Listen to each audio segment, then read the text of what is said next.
Yet again, a warm welcome to everybody, and especially a warm welcome to Matt and to Vicki. For those of you who don't know Matt, Matt's a clinical psychologist as well as a mindfulness teacher, and he's worked as a psychotherapist since 2006. Matt is one of the oldest members of our MBCT community. He was one of the few people who actually got his initial training at UMass in 2003. And he's really continued to be a really important member of our community. Matt has been teaching MBSR since 2004 and then has been teaching MBCT thereafter. So it's really great to see you again, Matt. And Vicki, welcome. Vicki completed her PhD at the University of Cape Town in 2009, which involved a series of functional imaging and lesson studies into the mechanisms of mindfulness, and then spent a further 2 years conducting postdoctoral research at the UCT MRC Brain Imaging Unit, and is currently specializing in the neurophysiology of epilepsy. So you can see that these two are really experts in their field. And we really feel very honored to have you both, and we're looking forward to the talk. So over to you. Thanks, Janine. Hello, Vicki. Hello, everyone here. Yeah, it's so lovely to be here with you all. I don't get to attend many of these learning forums, and I'm amazed at the number of people that have turned out on a Monday night to listen to information about mindfulness-based cognitive therapy. Let me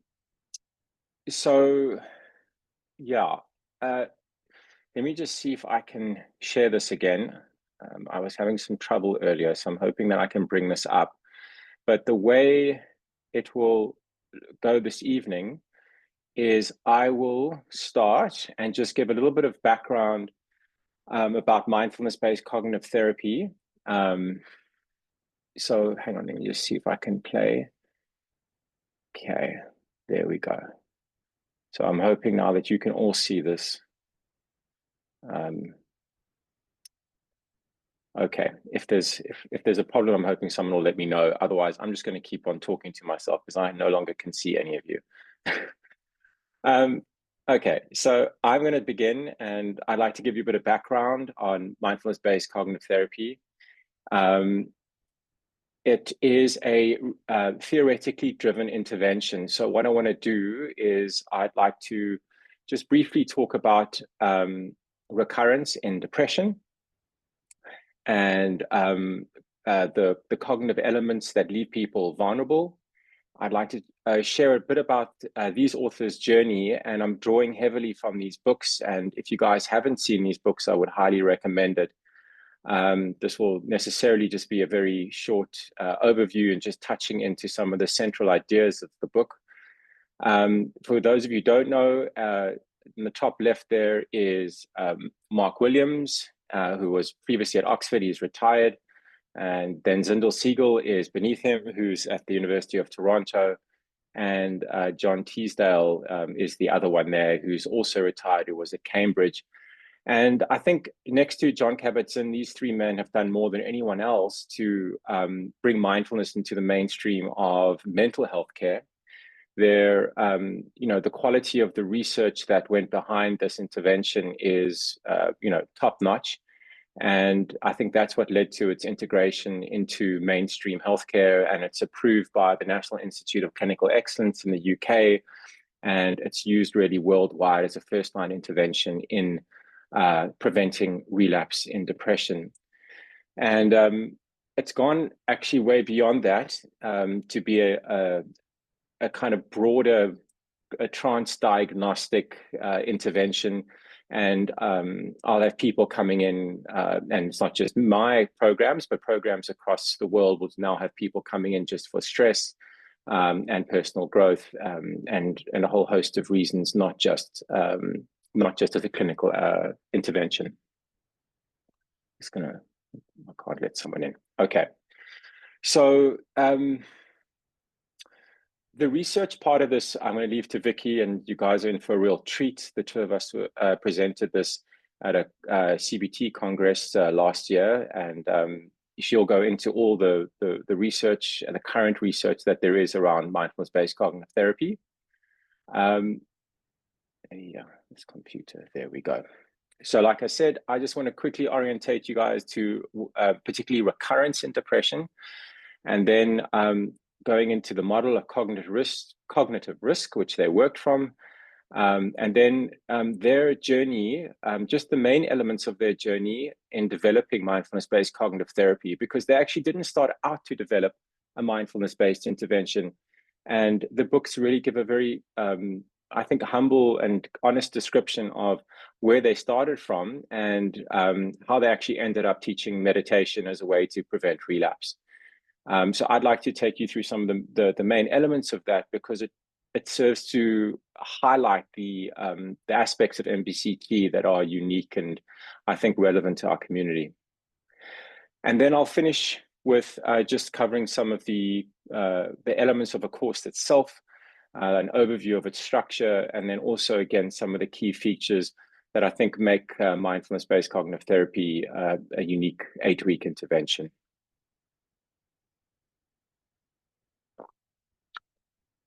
Okay, so when looking at depression, so I'm seeing that there's comments in a chat. I'm not sure if people are trying to get me, but I can't answer that. If there is anything, hopefully someone will tell me.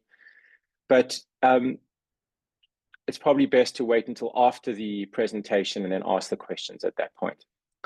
So in terms of depression, we're now going to rewind back to the 1980s, 1990s, when the research was happening, and depression was being, the nature of depression was originally seen as an acute episode, but then people began to realize that, in fact, after one episode, there was a 50% chance of a second. After 2 episodes, there was a 70 to 80% chance of further episodes.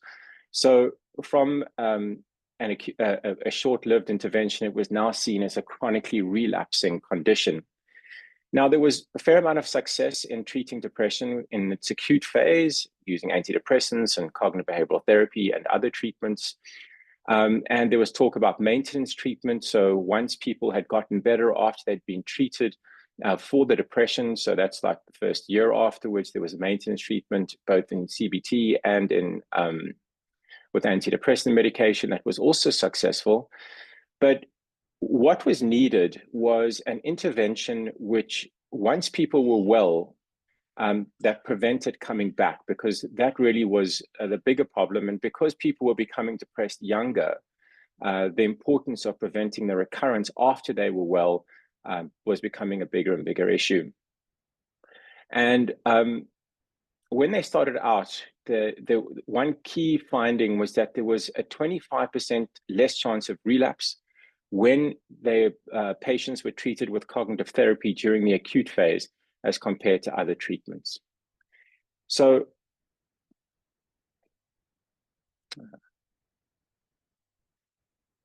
when they started out, if they were going to prevent recurrence, they needed to really know what are the psychological factors that leave someone at high risk for relapse and recurrence. So what's involved in people's mind that allows them to relapse again? What was cognitive therapy doing to prevent or reduce the chances of that relapse? And can those skills be taught to patients after they're recovered? In other words, into episode when they're still well. So to really understand the model which the intervention was based on, we need to really get our head around these 5 concepts. The names themselves can be a bit intimidating, but it's a really simple, elegant model. And when you unpack them, I think you'll find that they're easily understandable and intuitively true. I mean, it's nice to know that there's really hard research behind it, but it really, to me, makes a lot of sense. So the first idea, which I'll look at, is learned association, then differential activation, cognitive reactivity, rumination, and discrepancy-based processing. So what is learned association, the first of these? So what was discovered is that during a depressive episode, lowered mood occurs alongside really negative thinking, feelings of hopelessness, and fatiguing in the body, feelings of heaviness. And because those events occur together, they get wired together such that activation of any one element of that mood state can activate all the other elements as well. So there was a learned association in a person between the lowered mood state and feelings of hopelessness and helplessness and negative thinking, such as, I'm a failure, I can't succeed. And that was a core factor. So differential activation refers to the really, as the word states, it's activated differently. And so what was discovered is that, and this was really done through mood induction experiments, that people with depression actually react differently to sad mood than the rest of the population, or those never depressed. So how they went about discovering this or proving this was that they would induce a lowered mood, such as listening to sad music. I think it was Prokofiev at 50% of the speed. And they noticed what happened in previously depressed people. And there was a few interesting findings, such that it led to negative thinking. It led to an exaggerated negative cognitive bias in memory, so that people were more likely to remember the negative aspects of their history. And it also inhibited the memory for positive events. Now, some of that also happened in the rest of the population that were never depressed, but it happened on a much milder level, and it allowed the never depressed population, or that group, or that sample, to let go of the low mood and the negative cognitions that occurred alongside them. But there was such a strong reaction. It's almost as if the whole network of a previous depressed episode was activated and loaded into consciousness. So the similar kinds of thoughts and feelings that were part of a previous episode could be loaded back on just with sad mood. So there was another really interesting element of this to this, and a difference in the way that people with past depression react differently to a mood challenge than those who have never been depressed. And that's with not only negative thinking themselves, but types of thought. If you just listen to this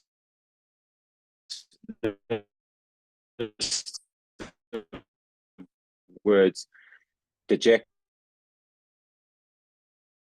Other of those words seem to be judgments or negative self-reference about ideas of the self: failure, inadequate, loser, pathetic, which are more judgmental. And they found that people who had depression in the past, that kind of thinking was more activated than in the never depressed group. So cognitive reactivity is really, the concept points to how easily the negative material that's there in the background can be activated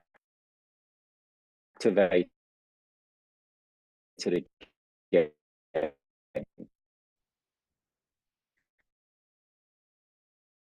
And what was found is that there's actually latent negative characteristics. So you might need, for example, a breakup of a relationship or divorce or something like that. But then with each episode after that, the threshold is much lower, such that eventually this can be activated, maybe if someone even just ghosts you, or if you don't get a call up for a job interview or something like that. So people become increasingly vulnerable with each episode.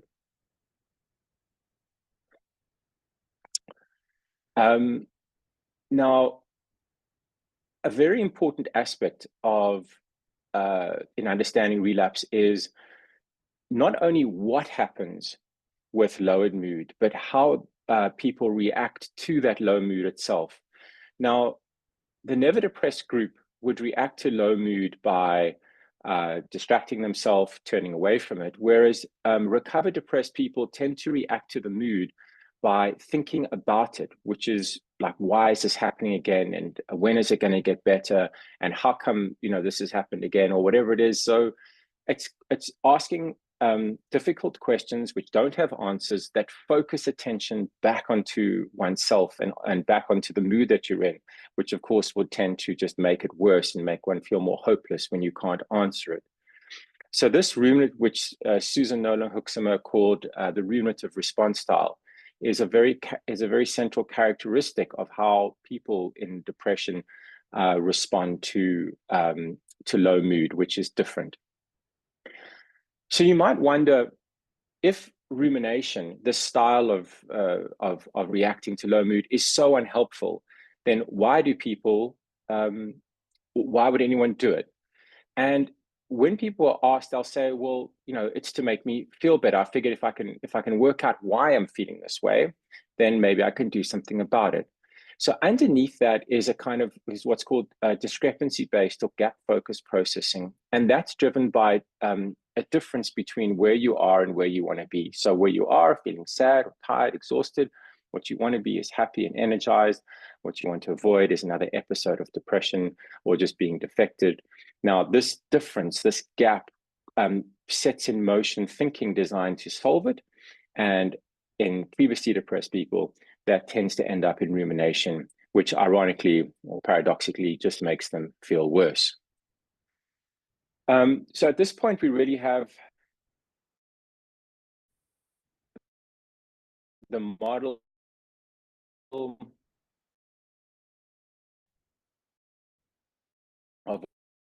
what leads people vulnerable to relapse. Press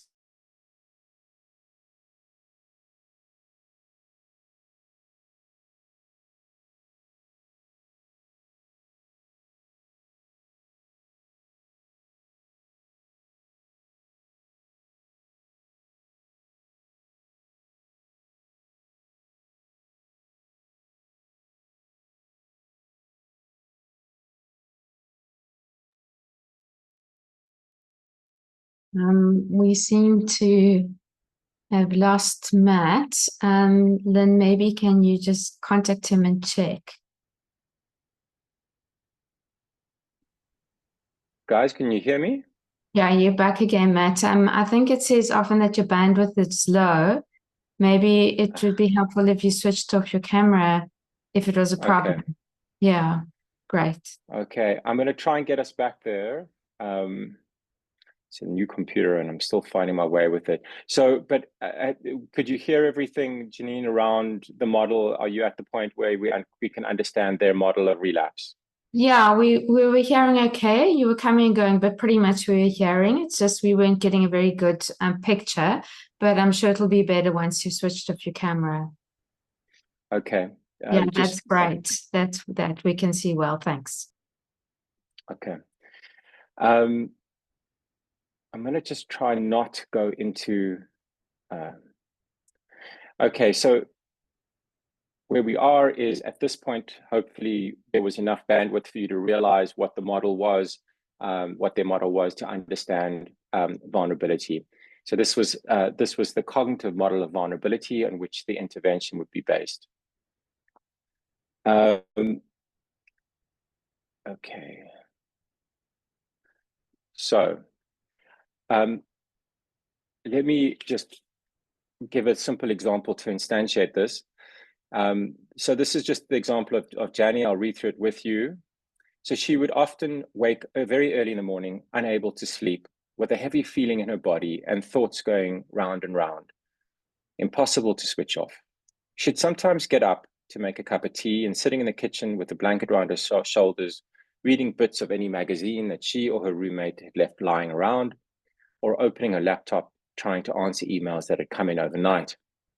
At last, exhausted, she'd go back to bed, only to find that the thoughts carried on, going round and round, but now with a new voice. This is terrible. You'll be too tired to think straight today. Why is this happening again? Why can't you ever pull yourself together? What's wrong with you? So if we look at this example, this computer's not acting nicely. We can start to see that first there is the event, not being able to sleep, and then feeling exhausted. And that would then activate because it's been networked before. And there's a backstory to this, which is a few years ago, Jenny was stressed about the amount of work she was expected to do in her job she held at the time. And she'd become really down and had tried to pull herself together before eventually going to see a physician who put onto antidepressants. She eventually left that job, but still blamed herself for giving in and not managing at the time. So now at this point where she sits up in the morning and she's absolutely exhausted, that then triggers those old memories and the old thoughts and the old feelings that were going around in that previous job. So we can see the negative catastrophic thinking coming back online, the negative views of the future and negative views of the self. What's wrong with you? And then she responds with rumination. Why is this happening again? Why can't you ever pull yourself together? She tries to think her way out. So if you asked her what you're trying to, why would you do this? She wants to try and figure a way out of it. But unfortunately, that just makes it feel worse. And that would be a typical example that could lead to a downward spiral and a relapse. So how was CBT helping? Remember, if you remember correctly at the beginning, I said that cognitive behavioral therapy, when used during the acute phase, was preventing relapse by up to 25%. And the question then became, well, what was cognitive therapy doing? And what they found is that it wasn't so much the change in the content. So it wasn't because someone had a thought, I'm a failure, and that changed to, well, I've succeeded at some things. What was happening is that in the process of going through a CBT intervention, which may, for example, could be an automatic thought record where you take the thought, such as I'm a failure, and you look for evidence for and against it. As you were going through that process, you were creating some distance from the thought, what's now called metacognition. And you were just getting, and that was creating that space from the thought was allowing you to react differently or make different choices. You weren't so caught. And that is the whole idea of decentering, which became a central element in the relapse prevention program. And that was the way that they were going to go forward to develop an intervention which really built on this idea of decentering. At the same time, it was important to try and catch the low mood before, or at an early stage before the whole depressive picture, if you like, had formed in the person's mind. So there was the second element was to develop awareness around the thoughts and feelings so that people could nip them in the bud and make different decisions. So here's kind of just a diagram of that. There's a moment of remission, there's a period of remission, there's a moment of potential relapse. The idea was if they could catch the negative thinking and nip it in the bud, they could prevent relapse. If the negative thinking patterns were reestablished, that would lead a high probability of relapse. So many of you might recognize Marsha Linehan there, who is the founder and developer of dialectical behavior therapy. And it just so happened, as the story goes, that she was in Cambridge at the time that these authors were together. And she was the one that pointed them in the direction of John Kabat-Zinn and his MBSR treatment or program to help them develop something around depression. So they got hold of full catastrophe living and they went to UMass and they observed what was going on at the Center for Mindfulness. And what they found was that, I don't think I need to go into what MBSR is and mindfulness, but basically what they found was that at the time, MBSR was being used primarily for chronic pain, and they saw that this could easily be applied also to depression. And what they liked about it was, well, there's, of course, a lot of similarities between chronic pain and a depressive episode in terms of dealing with difficult emotions, dealing with difficult thoughts, and, of course, body states. But they also liked that you didn't need to have the negative thoughts to develop the skills. because remember, this is an intervention that was designed for people who are well, at least initially. Now it's being used with depression, but back then it was designed for people who are well. And they realized they didn't actually, it would work well because you didn't need the negative cognition, and the group intervention was really cost effective. So they came back from the Center for Mindfulness, and they created a program which they called attentional control training in a similar structure. The guys, it was eight sessions once a week, 2 hours, and the idea was to, as I said, increase awareness, to notice early warning signs of mood swings and to decenter from negative thoughts, and then to starve the relapse related, your attention out of thoughts and put it onto the breath. You could block, or the idea was you could block some of that negativity. But it didn't really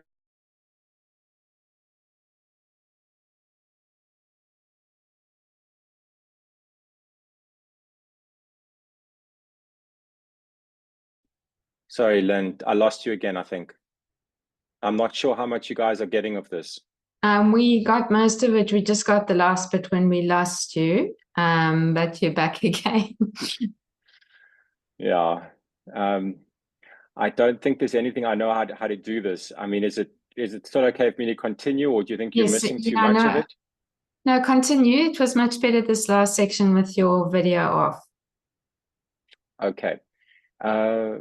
Let me try and bring that up again.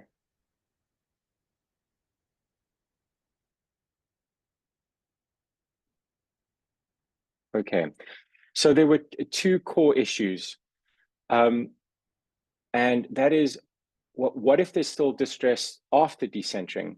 So after you've dissented from the thoughts, the negative thoughts, and whatever they are, things aren't working out, the world's terrible, but what do you do with all the rest of the difficult emotions and thoughts and body states after you've decentered from them? And also what to do when decentering from thoughts isn't working, when people were struggling with that. Initially, they thought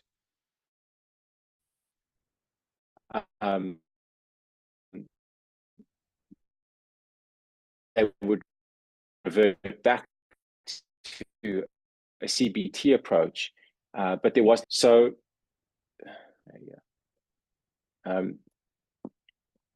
So then they went back, and they went back to UMass, and they had a much more careful look at what was actually going on in the MBSR classes. And what they realized is that this was not about changing, just sitting there and looking at working with thoughts. They realized that what was happening in a class was they were cultivating what they called a radically different approach to people's experience, not just thoughts, but to their thoughts, to body sensations, to their emotions. They noticed that the whole experience was held in a much warmer, kinder, open awareness, not just a simple, narrow changing of attention, for example, from thoughts to the breath. So they realized that their idea of decentering was both too narrow and not specific enough. It was too narrow in that you can't just work with thoughts, you need to work with a whole mind-body state. And paying attention in this way, decentering from an experience can be done with a whole lot of different attitudes. It could be done as part of avoidance, as part of resistance, or it could be done to learn to be with, or in a much kinder way. So what they came to realize is what was needed was not some inner mental mechanism, but a shift into a whole different mode of mind.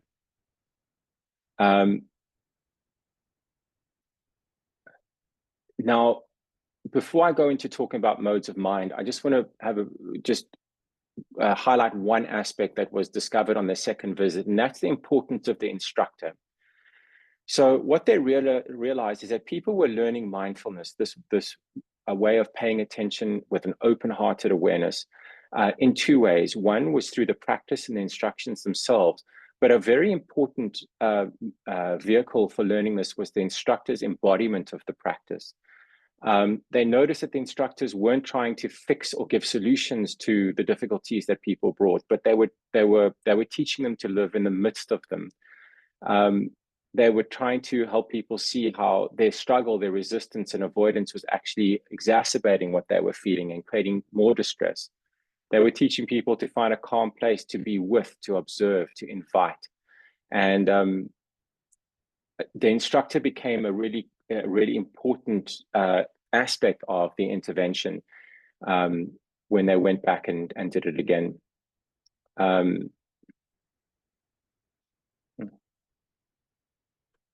Okay.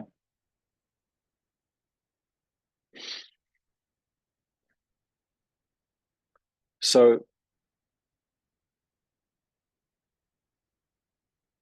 the modes of mind model. This idea might be familiar to many of you. We talk about a doing mode of mind and a being mode of mind. But what exactly are these modes of mind? Now, modes of mind are predictable kinds of mental behavior that correspond to patterns of brain activity. And they can just be distilled into a couple of fundamental modes. And these modes of mind correspond to, if you like to think of them as gears of a car.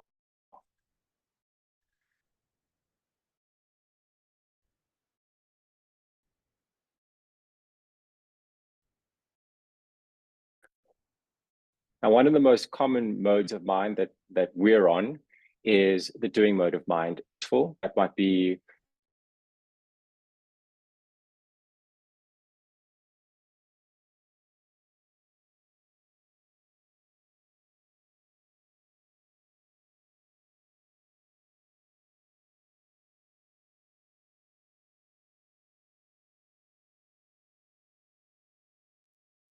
sorry, Janine. I know I lost you there. It's telling me that something's just crashing and crashing here. Have you got me? Yeah, are you back again? Back. Yeah, you're back again. How far have you got in your presentation, Matt? Oh, you back? Can you hear Yeah, me? we're back. Yeah. I don't know how much you're getting and how much you're not. We are getting most of it. It's just that the times that you disappear, so does the presentation. Okay.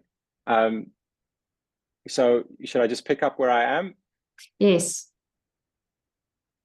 Thanks for the patience, guys. And I'm sorry about this. Okay. So again, doing mode of mind, you've missed the turnoff that you were meant to take. The mind kicks into a mode in which it's going to notice where you are, where you need to be, how to get there. And of course, it also now doesn't want to make the same mistakes. So it's going to look at where it doesn't want to be. And it will, until you've delivered that parcel, it will continually look to narrow the gap between where you are and the goal that you want to get to. And it'll keep making calculations until you've actually reached the goal of delivering the parcel, and then it will be abandoned until the next one.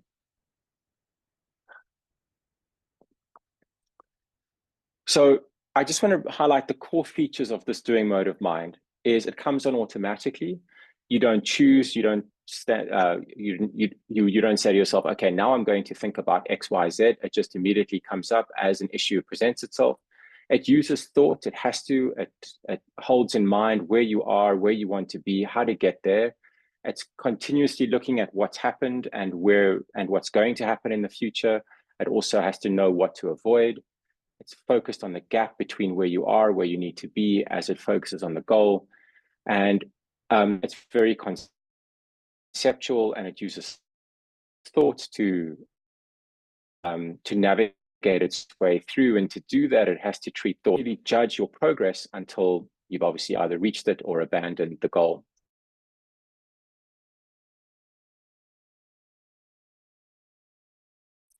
So if it's so useful, what goes wrong? Well, what goes wrong is when you try to apply this doing mode to mood, it has a different effect. So if you just look at Janie, where am I? I feel sad and exhausted. Would I want to be happy and energized? And what I want to avoid, another episode of depression, feeling dreadful, or being defective. Now, in order to try and work this out, you have to hold in mind all of these aspects, including where you are and what's wrong with you. And as you think about this, you feel worse, which takes you further away from the goal state that you want to achieve. So when you apply doing mode to emotions such as these, the process of that one would follow in order to achieve the goal actually takes you further from it. So it just increases the size of the gap rather than decreases it. And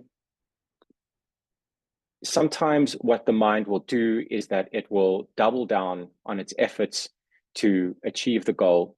And this is a tragic case in which the mind goes into what we call doing driven mode of mind.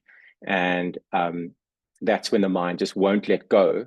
And that's really the most dangerous mind state to be in when dealing with sad mood, because we just cycle on downward and follow a downward spiral. So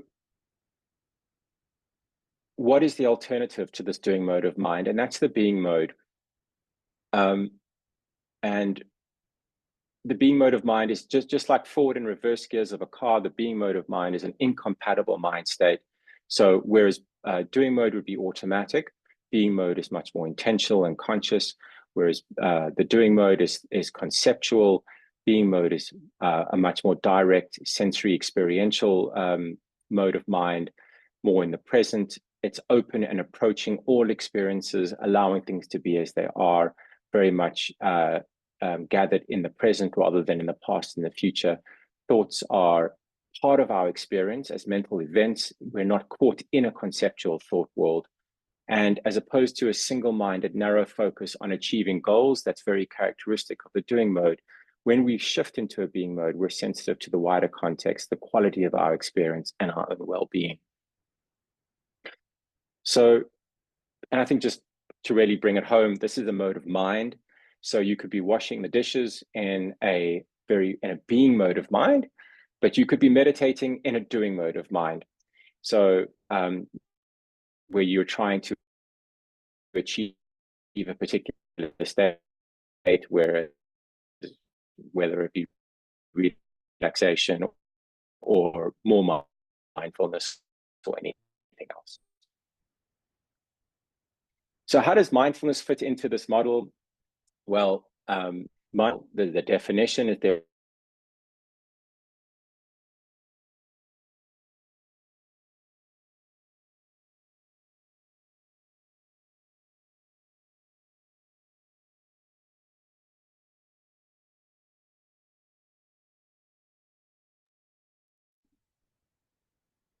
All right. I'm back. Are you back? Yeah, we're back. Welcome back. So so basically, it works out that mindfulness is the tool that allows us to shift from a doing mode to a being mode, and it characterizes the being mode of mind itself. In fact, I prefer the term being mode of mind to mindfulness because it brings out so many more of the elements. I'm just aware of the time, Janine. I'm not sure how much of this I should really cover. So that was really understanding the model of MBCT. This section would be just talking more about the program itself. Is there time to do that? I don't even know if you're there. I'm not sure if there will be, because we'd also like to have time to listen to Vicki. Can you cover it just very quickly? So I don't know, okay, so MBCT is similar to MBSR in terms of the structure of the 8 weekly sessions. In terms of time, the first half is really about concentration, steadying the mind. And in the second half, we get to wider awareness and relapse prevention. The themes and practices going from autopilot, so some of this should feel very similar to MBSR. And increasingly, I think the two are very similar. Autopilot, coming home, time traveling, recognizing aversion. And I think aversion is a really important element. As you can see, it's the title of week 4, because aversion is the the core characteristic that leads people into rumination. Not wanting experience sets in motion that discrepancy-based processing, which leads to rumination and which can lead to relapse. So having people be really sensitive and learn to see aversion when it arises is a really important element of MBCT. And then from the second half, it's about opening and turning toward experience with kindness, and similar to MBSR, you really want to be emphasizing acceptance, allowing, letting be, and that starts in session 5. Of course, it's there all the way along, but this is really where we turn towards difficulties, learn to work with them in the body, learn to work with thoughts as thoughts is an element of session 6. So, of course, thoughts are just one aspect of experience, but a very important one. And the negative elements, negative thinking is a really creates a lot of vulnerability, and learning to see thoughts as events in the mind and not as true or real aspects of our experience is key to working with them. Kindness in action, I think that's also a bit different from MBSR. I don't know, are you guys there? Yes, we can hear you, Matt. Oh, okay. I can't see anybody. I don't know who's there and who's not there. I think, sorry, I'm going to try to go back. Then I think I'm just going to say one more thing, which is about week 7, the kindness in action.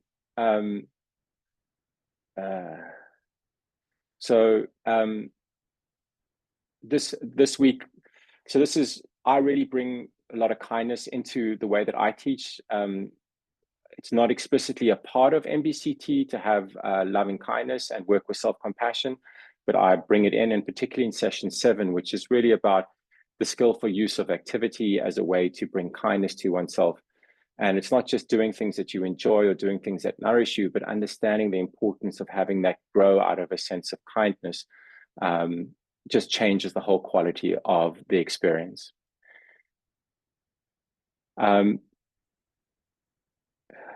Yeah, I think there's a lot more that I could say, but I think I'll leave it there. And maybe if there is questions afterwards, I'll be happy to answer if there is anything around the MBCT. And Vicki, I'm going to let you take over. I'm sorry for going over.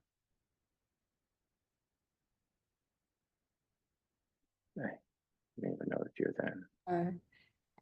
Okay, that's fine. Can you hear me? Yes, I can, thanks. Okay, and can you see the slides? Yes. Okay, excellent. That's a good start. All right, so I'll just see how far we get with the research as well. And I think my aim will be to cover the most important papers, and maybe we can hold over the neuroimaging work for even another talk, because that can be fleshed out into a much grander talk about what neuroimaging research is and how we study the brain in different ways.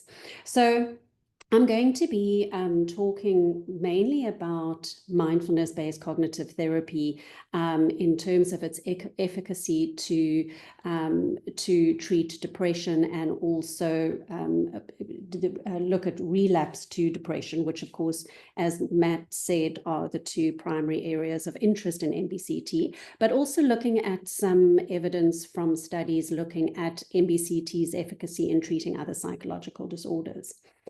It obviously goes without saying that any therapeutic intervention needs to be scientifically investigated so that we fully understand the benefits and risks. And I think as a clinician, it's very important to consult the latest research findings to make sure we are practicing in an evidence-based approach. And just looking at the interest in mindfulness over the years, it's very clear from this graph how the research interest in mindfulness has grown exponentially over time. And unfortunately, this graph only takes us to 2020, so we don't have the last 5 years. But I mean, it's fairly self-evident that publications are increasing over time. The blue bars represent research studies, and the orange bars represent reviews of published studies. So you can see the trend here. of interest is that 2/3 of the total body of literature was produced between 2015 and 2020, and presumably we would see, if we had an updated graph, that this would have grown in the last 5 years as well. Almost half of these publications were produced within the discipline of psychology, but what's noteworthy is that over recent years, there's been a growing interest from other disciplines like public health and occupational health and general internal medicine. So there's a growing interest from other disciplines in the application of mindfulness and mindfulness interventions. So this image is the result of a bibliometric analysis, and what that is when keywords that are noted in a publication are entered into an analysis over a period of time, we can derive a model like this that shows us the most commonly occurring variables or areas of research interest that coexist with mindfulness. So in other words, when we note keywords in our publication, if we enter this into an analysis over 10 years with all of the mindfulness research, we will see the most important or most common primary outcomes that have been of interest in these studies. So you can see here, which is not very surprising, is that the most common areas to be studied with mindfulness or in relation to mindfulness: meditation, depression, anxiety, emotion regulation, attention, stress, health, and so on and so forth. I can share these slides so you can have a more in-depth view at that in your own time, but I always find these are such beautiful graphics to represent something in such a simple way.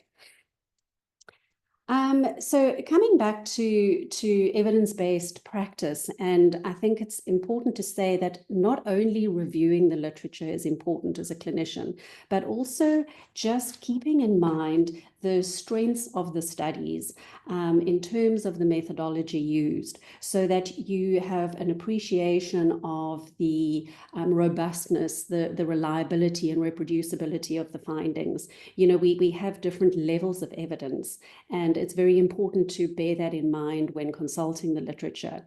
So, for example, you can see here, you know, expert opinion and editorials are the lowest level of evidence we can produce.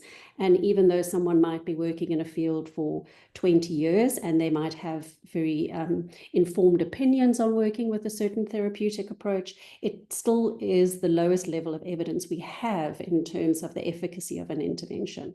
So case reports, case studies, similarly so. And as we climb up the pyramid, so we get to stronger and stronger forms of evidence. And when we get to our level 1 evidence, we can see here randomized controlled trials, which is the gold standard of research. So that is where we are studying a therapeutic intervention in relation to a control condition. And the study is very stringently controlled. And this means the effect sizes that we see are much smaller, and the findings are much more robust. Now, even above randomized controlled trials, we have meta-analyses of systematic reviews and randomized controlled trials, which pool the results of randomized controlled trials over a period of time. And then using very specialized analytical tools, they collate the data and arrive at much more robust findings. So these are what we would call level 1 evidence studies. And those are the ones I'm going to be focusing on in this talk. So in terms of this level 1 evidence for MBCT and depression, I'm going to show you some of the most recent findings. And what I've done here for each article I'm going to be showing you is there's 2 ribbons here in the top right, and the first ribbon represents the strength of the study from a methodological point of view, and the second ribbon is the strength of the findings in favor of MBCT. So I just thought it might be useful just to highlight that at the top of the study. So this was a network meta-analysis published in 2020, which compared long-term effectiveness of MBCT for prevention of depression and also time to relapse against depression.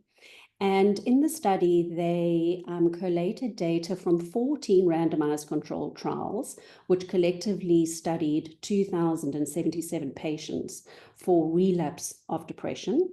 And then they collated data from 13 randomized trials, which collectively studied 2,017 patients for time to relapse. So those were their two primary outcomes, relapse of depression and time to relapse.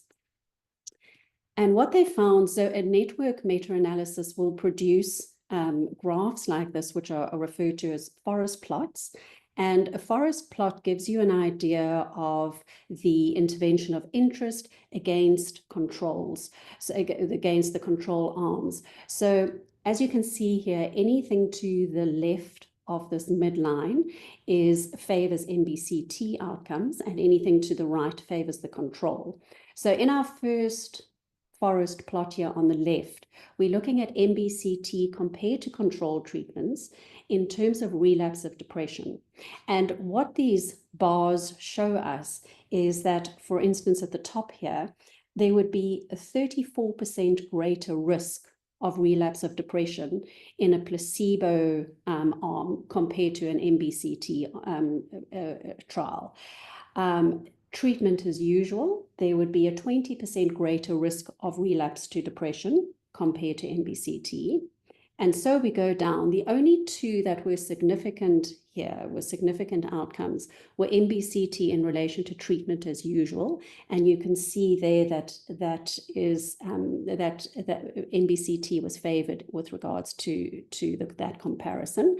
And also MBCT with maintenance antidepressant treatment was favorable over MBCT on its own.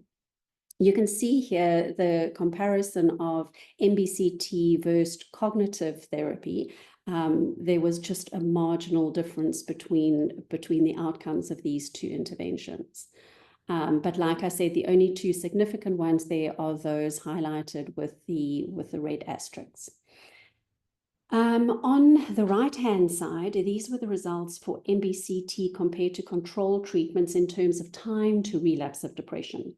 So in our first bar, looking at placebo versus MBCT, this would indicate that there was a 77% faster time to relapse of depression in a placebo group compared to MBCT. And there was a 43% faster time to relapse in patients undergoing treatment as usual compared to MBCT. And once again, the trend you can see is very similar here, and a highly favored outcome when MBCT was combined with maintenance antidepressant treatment. Interestingly, cognitive therapy also fared well there in terms of time to relapse. But the three significant outcomes there were the MBCT plus maintenance antidepressant treatment, MBCT over treatment as usual, and MBCT over placebo. So in this next study, this was a systematic review of meta-analyses and looked at 9 randomized controlled trials comparing MBCT and treatment as usual, looking at the effect of MBCT on depression and suicidal ideation in major depressive disorder. So the 9 randomized controlled trials that were included in this study collectively looked at 1,159 patients. And these patients were studied in terms of their suicidal ideation and their symptoms of depression, which were measured using the Beck's Depression Inventory, Hamilton Rating Scale of Depression, and the Beck Scale of Suicidal Ideation.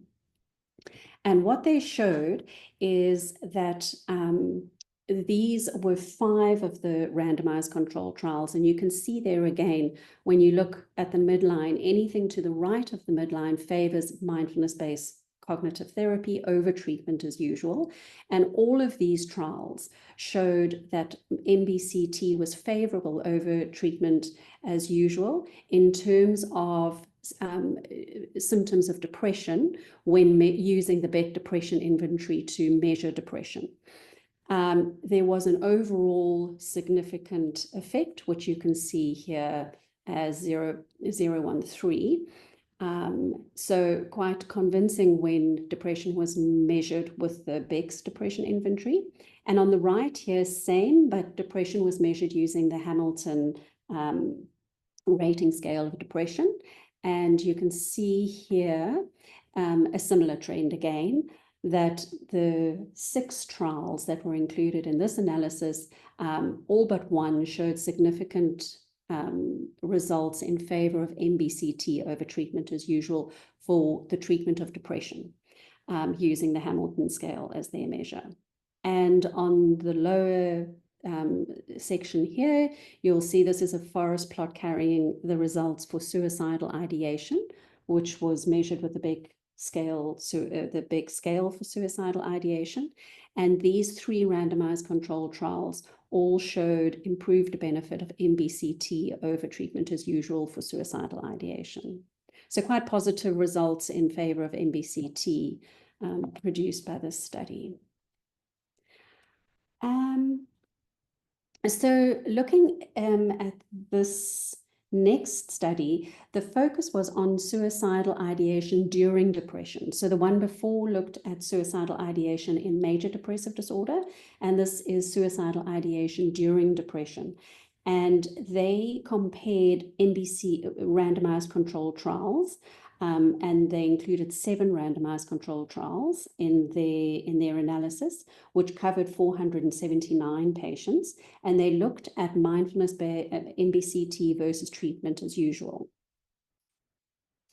And what they showed here in this top section, they looked at MBCT versus treatment as usual, and you can see there anything to the left of the midline favors MBCT.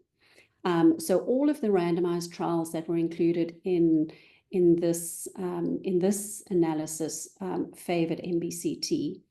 But when they looked at MBCT versus continued psychoeducation, they actually found that continued psychoeducation had better outcomes in terms of suicidal ideation during depression.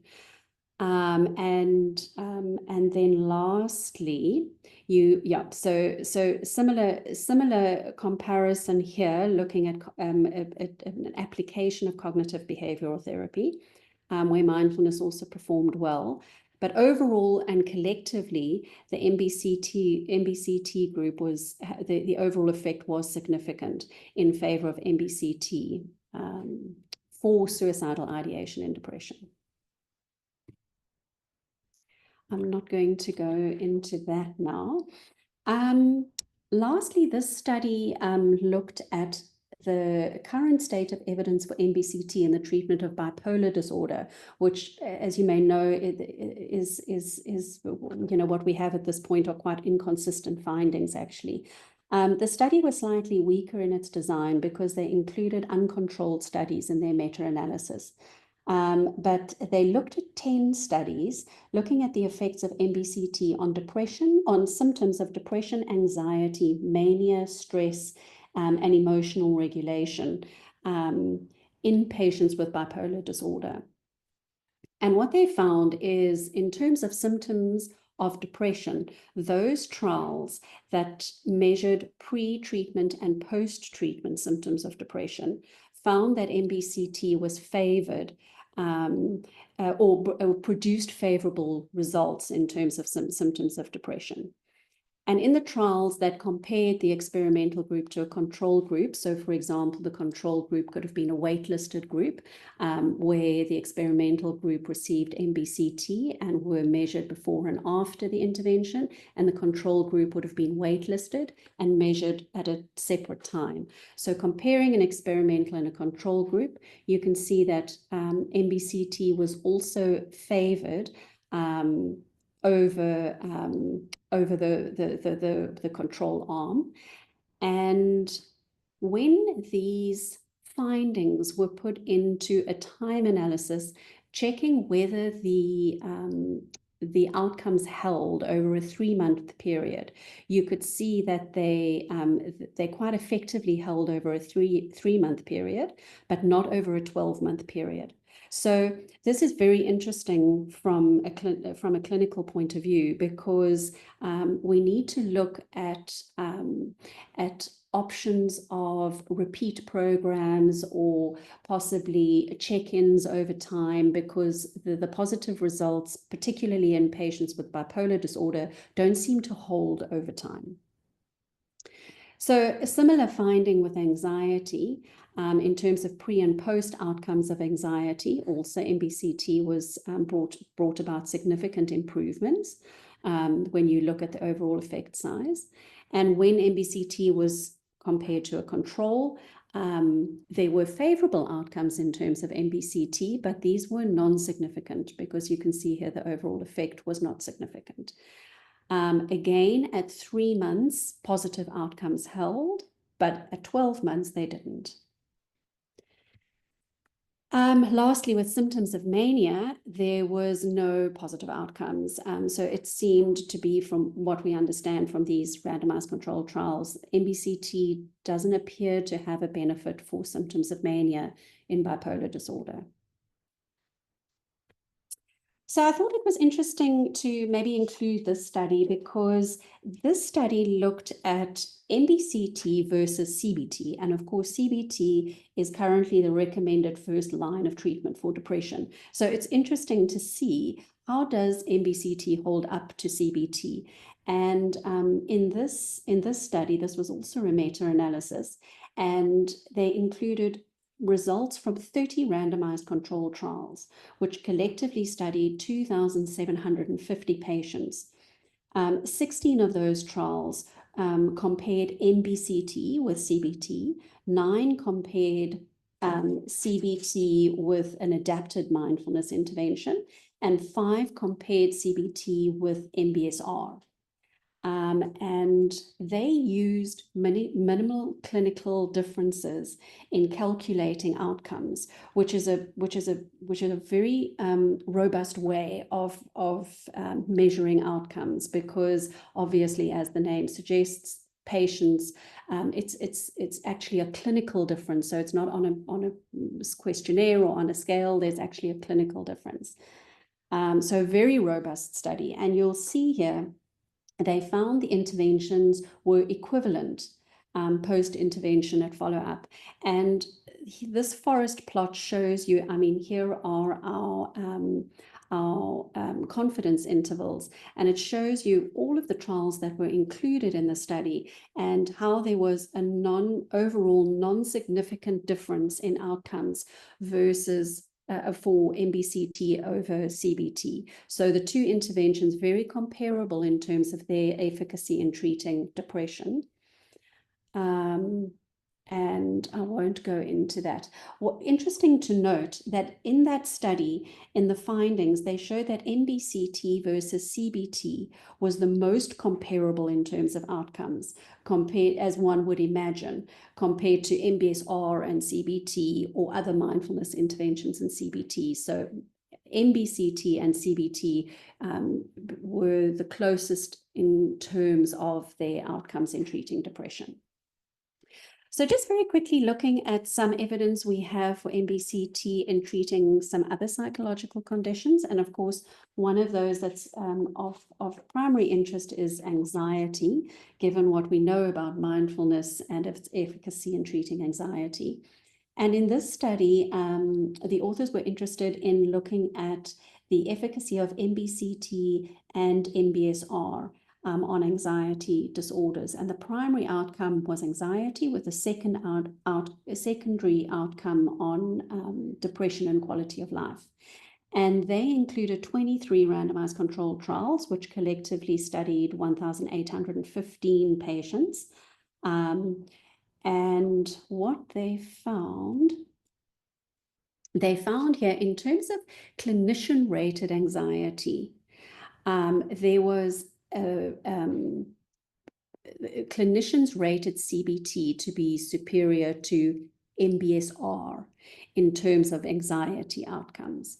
But in patient-rated anxiety, so patient-rated outcomes, patients rated MBCT superior over treatment as usual, as well as MBSR over treatment as usual.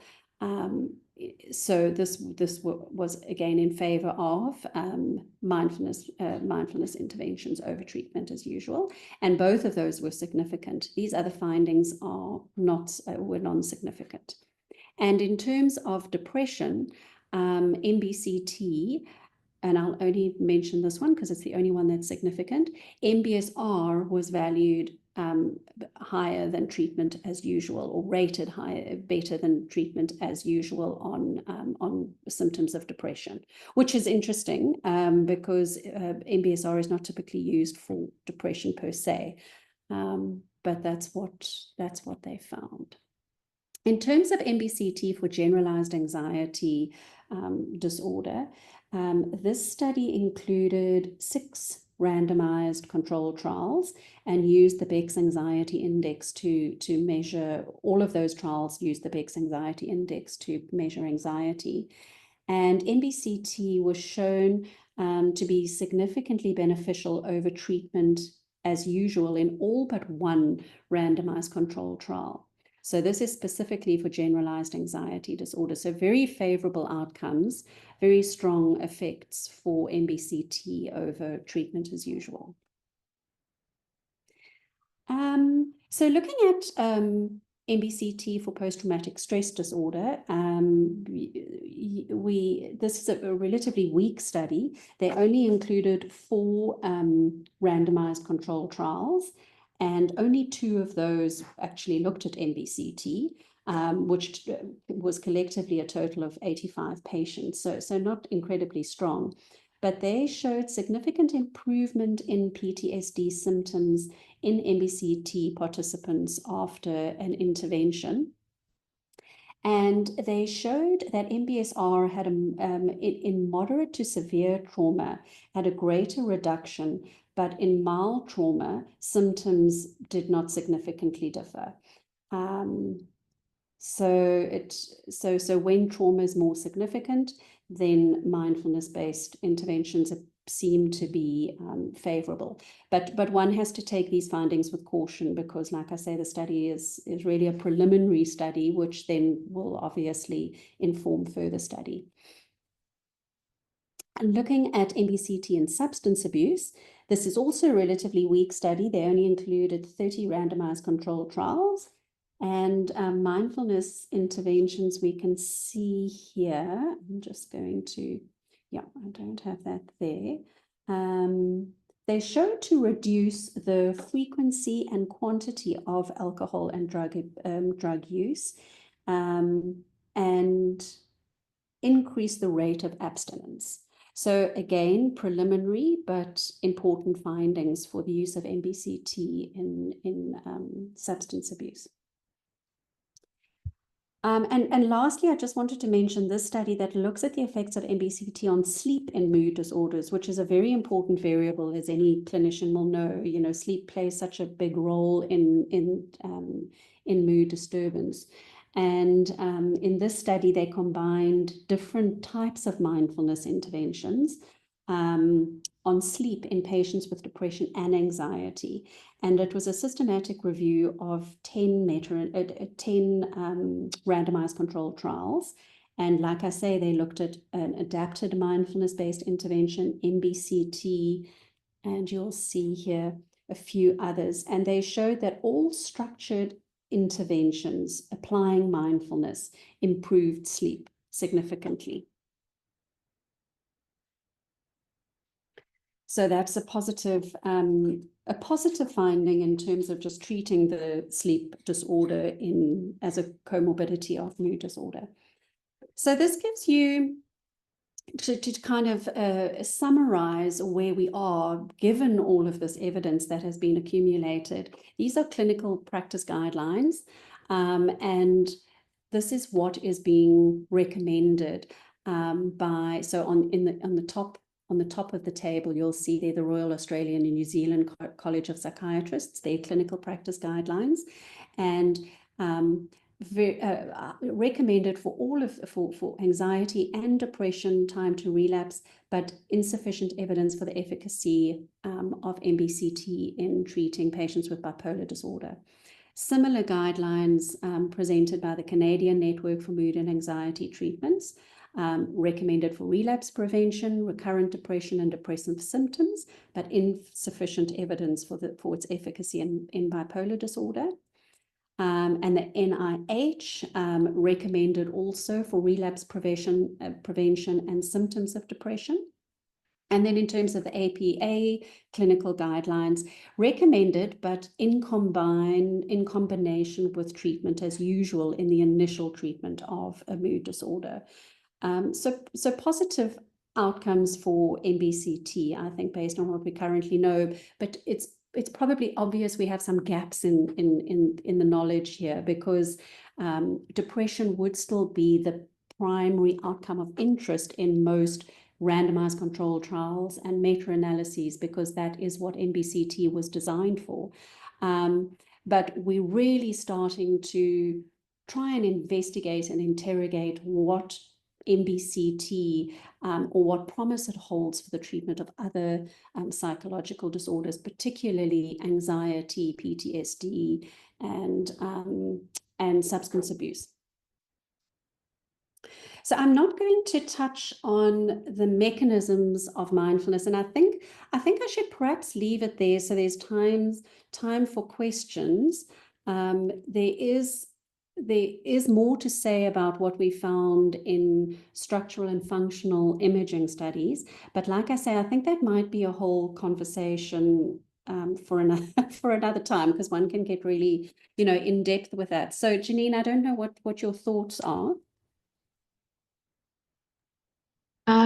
Yeah, Vicki, I mean, maybe we can open it up to the floor and have some discussion and some questions. Okay, and just to say, if anyone would like any of these studies, PDF copies, then just do let me know. I will show you at the end. Here is my email address, and you're welcome to email me, and I can send you some of the slides or studies themselves.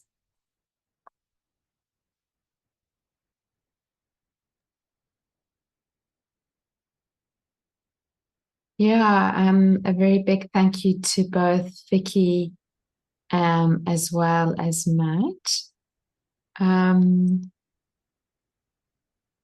Perhaps we can open up to questions, and if anybody's got any questions, this is a good time to ask our two experts.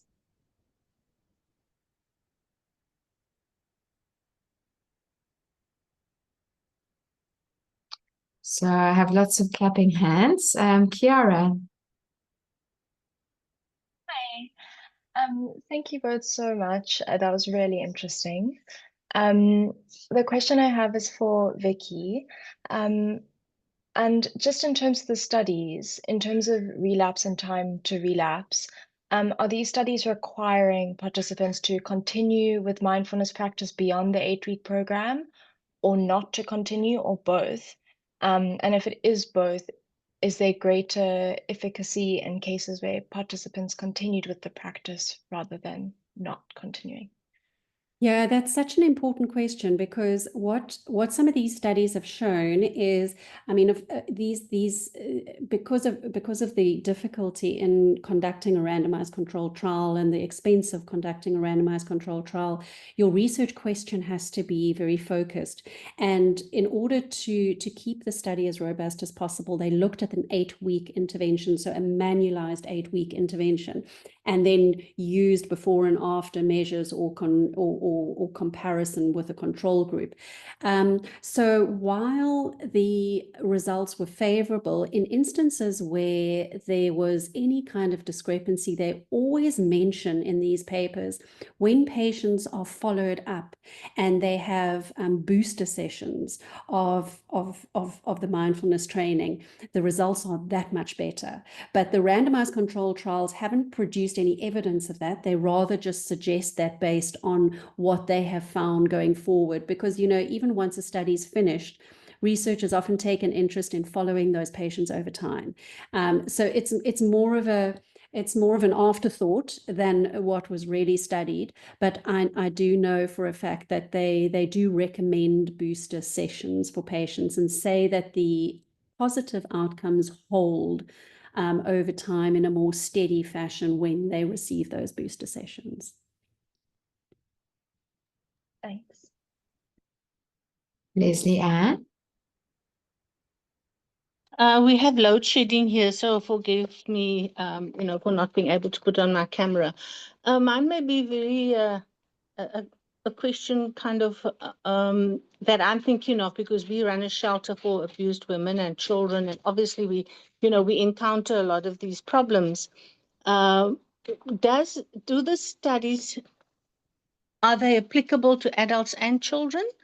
Or has there not been any studies on that? And then my second question to that would be, how could we, what kind of practices are there that we could introduce to children in order to get them through the traumatic experiences that they've witnessed? Thank you. So these trials that I've presented to you and these meta-analyses that I've presented to you this evening are all in adult populations. There is research in pediatric populations as well. And I suppose that would be another conversation. I'm not aware of any level 1 evidence in terms of randomized controlled trials or meta-analyses of randomized controlled trials in children. With MBCT, I'm now speaking specifically. Right. But yeah, so the research presented tonight was just for adults. Yeah. Thank you so much. Matt, do you want to add to that? Sorry, to be honest, it broke up. I didn't even get the question. I'm like in and out. Oh dear. Okay. Well, thank you so much for having some time in. Yeah, I realized how much I was out when I was trying to follow Vicki's presentation. I got like 50% of it. So I'm sorry, I realized my internet connection's pretty not good this evening. Maybe it's the load shedding. Yeah. Yeah, Claire? Hi, thanks so much, Vicki. That was really interesting. Just as a follow-on from Kiara's question, because I was going to ask something around that. You mentioned the post-study intervention or post 8-week course. What are you thinking of? Are you thinking of as a more of just follow-up meditation in a group, or is it is the idea about reminding them of what they learned in the 8-week course? So I suppose each clinician works slightly different with patients when they follow them up. I know that typically it's done in the form of and I don't know, Matt, Linda, you would be better probably to say, but I think that it's normally done in the form of a retreat, like a month or 2 after the intervention, when the group comes together again and they collectively practice, and they might revisit some of the concepts that they learned and have an opportunity for inquiry. So it's just like kind of a reinforcement of what they did in the course itself. But as I understand, normally in the form of a retreat. And when I've run MBCT interventions, that's what I've done with patients in my groups. And they really enjoy that. They really look forward to meeting again as a group and having the opportunity to practice some of those skills that they learned. Yeah. But I suppose it's different for every clinician, Because, sorry, may I have a follow-on sort of question, Janine? Yes. Because I work with people with chronic pain, and I'm delivering a mindfulness, individual mindfulness, because a lot of them have very different issues around chronic pain and anxiety. I mean, I'm a physiotherapist, I'm not a psychologist, so I find it quite difficult to be able to put together a course, because they're at such different places in their pain experience, that and you know, quite a number of them actually people in their 80s with anxiety, actually, which I find interesting. You know, I wonder if there's any studies on individual teaching of MBSR. I mean, I know that the group is such a useful therapeutic tool as well. So, you know, it makes me a bit sad, really. So there certainly are. There are studies that have looked at individual MBCT interventions, and it's also a preliminary area of study, because typically it's been offered in a group setting. But as far as I know, and I stand to be corrected, but as far as I know, the results are very promising for individual interventions as well. I can try come in here. I might have missed some of the question, but I'm getting the end bit around a group intervention, and there was a slide that I didn't get to, which is the importance of the group in a program, and I'm sure it applies to MBSR as well. You know, after every group I teach, I give a post-intervention assessment, and invariably the group finds learning from the other group members a key element of the learning process. Once you've created a safe environment and people begin to share, you can't underestimate how valuable it is to have your experience normalized when you realize other people have similar experiences as they go through this, similar structures to their mind, and the difficulties with, you know, with trying to push away, and the struggles with trying to be with particularly chronic pain, or it could be low mood, or whatever it is. So, I mean, if there's huge variability, if the group is really different, then, you know, perhaps there is an argument for doing it individually, but you lose a lot. You lose a lot. Yeah. Linda, did you want to add to that? Yeah, I can just add a little bit, and I'm sure Janine, maybe you have more to add, but yeah, Claire, just to always remember that the group work is about inviting people and meeting people wherever they are. And that's why in an MBSR, you can have a range of people with different conditions, different functionalities.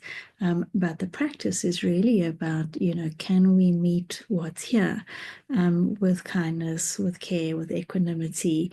And that means that we can have people in the group with a range of experience, and very often there's a learning that can happen from sometimes the people that are struggling the most, but somehow they manage to embrace the practice in a particular kind of way, and that, you know, that becomes inspirational for others in the group. So yeah, I guess just to invite a curiosity around how to hold that space with people with different conditions. And also there are beautiful pain programs, which I'm sure you know, like Vidamala Birch has done a beautiful program on pain, which might help support the way that we adapt for particular populations. Because I think, you know, the conversation now is really around adaptation, and yeah, which is always interesting, and yeah, so much to learn around that.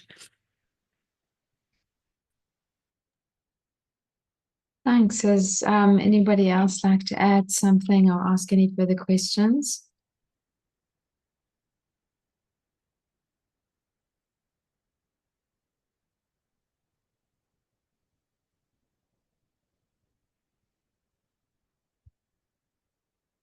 Vicki or Matt, is there anything further you'd like to add? No, I'm good, thanks. Matt? I could try, but I'll probably break up.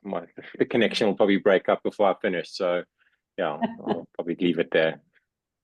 I'll give it a shot. We can hear you for a while.